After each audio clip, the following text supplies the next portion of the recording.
परमेश्वर ने 600 वर्ष पहले कहा था, वेद मेरा भेद है, मैं ना वेदन के माही, और जौन वेद से मैं मिलूं ये वेद जानते नहीं। परमात्मा ने कहा था कि ये चारों वेद मेरा ही भेद यानी मेरी महिमा का गुणगान ही कर रहे हैं, लेकिन इन 4 वेदों में वर्णित विधि से मेरी प्राप्ति नहीं हो सकती, सतलोक प्राप्ति नहीं हो सकती, अमरलोक प्राप्ति नहीं हो सकती। इनमें पूजा की विधि नहीं है वो जो सतलोक जा सके हम। तो उसकी पूर्ति करने के लिए परमात्मा स्वयं आते हैं प्रत्येक युग में और अपने मुख कमल से वाणी बोलते हैं। चारों युग में संत पुकारे, कूक कहा हम हेल रे, हीरे माणक मोती बरसे, ये जग चुगता ढेल रे। कबीर परमात्मा कहते हैं चारों युग में मेरे संत पुकारे, जिनको परमात्मा मिले सतलोक लेकर गए, उनको फिर वापस पृथ्वी पर अपने गवाह बना कर छोड़ा। तो उन्होंने आँखों देखा भगवान का, वो वर्णन किया, उनकी महिमा को बताया। उसके विषय में परमात्मा कहते हैं चारों युग में संत पुकारे, कूक कहा हम हेल रे, हीरे माणक मोती बरसे, ये जग चुगता ढेल रे। चारों युग में मेरे संतों ने यही गुणगान किए, आँखों देखा मेरे को, और मैंने भी आकर के ऊंचे ऊंचे स्वर में कहीं भी खड़े हो गए मदारी की तरह, एक तारा हाथ में लेके अपनी पवित्र वाणी से, अमृत वाणी से वहाँ वर्षा करने लगे अपने ज्ञान की। और ऐसी यही तरीके थे, सैकड़ों व्यक्ति इकट्ठे हो जाते थे, परमात्मा की उस अमृत वाणी को सुनकर गदगद हो जाते थे। परमात्मा के मुख से बोली हुई वाणी भी जितने भी वहाँ उपस्थित लोग सुना करते थे, उनके बहुत से पापों का वो नाश हो जाता था।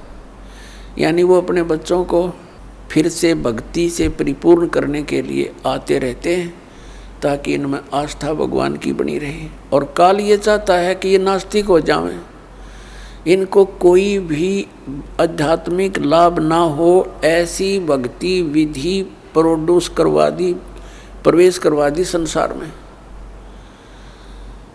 और परमात्मा से मिलने वाले लाभ समाप्त हो जाने के कारण हम नास्तिकता की तरफ चल पड़े, विकारों की तरफ चल पड़े, ये बुराई करने लग गए, रिश्वत लेने लग गए, क्योंकि हम अपने फिर सूझबूझ से धनवान बनने की कुचेष्टा करने लगे।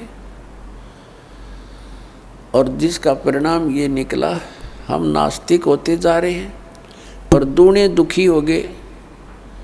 जैसे कोई व्यक्ति 2 नंबर से पैसे इकट्ठे करता है, कोई मिलावट करता है, कोई रिश्वत लेता है, या कोई किसी को धोखा दे करके पैसे इकट्ठे करता है, तो उसके लिए वो विष का काम करेंगे।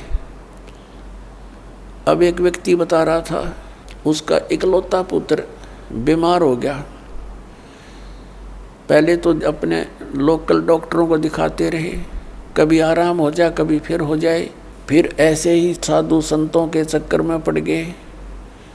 फिर लास्ट में जब बिल्कुल वो एट द डेथ हो गया, मरने को हुआ, तो उसको फिर पीजीआई ले गए, वो ऑल इंडिया इंस्टीट्यूट दिल्ली लेकर गए। उसकी दोनों किडनी फेल होगी, किडनियों का ऑपरेशन हो गया, किसी रिश्तेदार ने दे दुआ दिए हुए। तो फिर क्या हुआ, वो लड़का स्वस्थ हो गया, पैसे लग गए लगभग 3 लाख से ऊपर। आज से लगभग 30 वर्ष पूर्व की बातें हैं। उस समय 3 लाख की बहुत की, आज के तो 30 लाख और उस समय के 3 लाख, इतना वो था, अंतर है अब की। उस समय जो पैसे की वैल्यू थी, तो उसने क्या बताया कि मेरा लड़का स्वस्थ हो गया और पैसा इतना लग गया कि कर्जा हो गया। शादी विवाह की तैयारी कर रखी थी, विवाह से कुछ समय पहले ही दुर्घटना यानी बस एक्सीडेंट में मृत्यु होगी। अब वो इस सत्संग को सुनकर आंखों से आंसू निसूख रहे थे उस व्यक्ति के, और अपने आप को कोस रहा था कि मुझे तो थोड़ी सजा मिली भगवान, मैं इतना नीच व्यक्ति था। अपने बच्चे को सुखी करने के लिए, इसको कार और कोठियों में देखने के लिए मैंने ऐसी गलतियां की कि अब मेरा कलेजा फटकर आता है।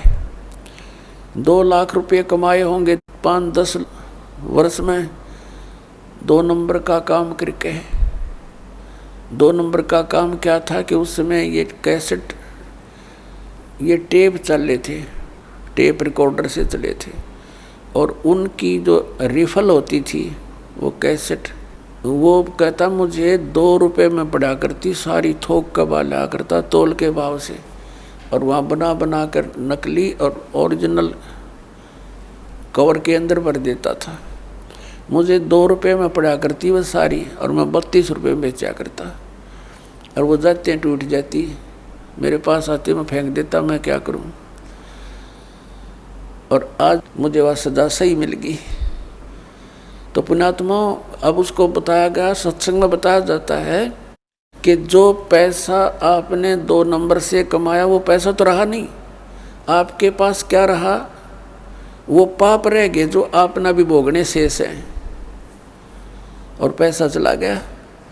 तो पुण्यात्माओं, जब आपको ज्ञान होगा, ये कोई बालकों की बताई हुई बातें नहीं है, ये गॉड गिवन परमात्मा का दिया हुआ विधान है, उनका बताया हुआ ज्ञान है। ये कोई डूम बाट के गीत नहीं है, किसी ने स्वार्थवश गा रखे होंगे।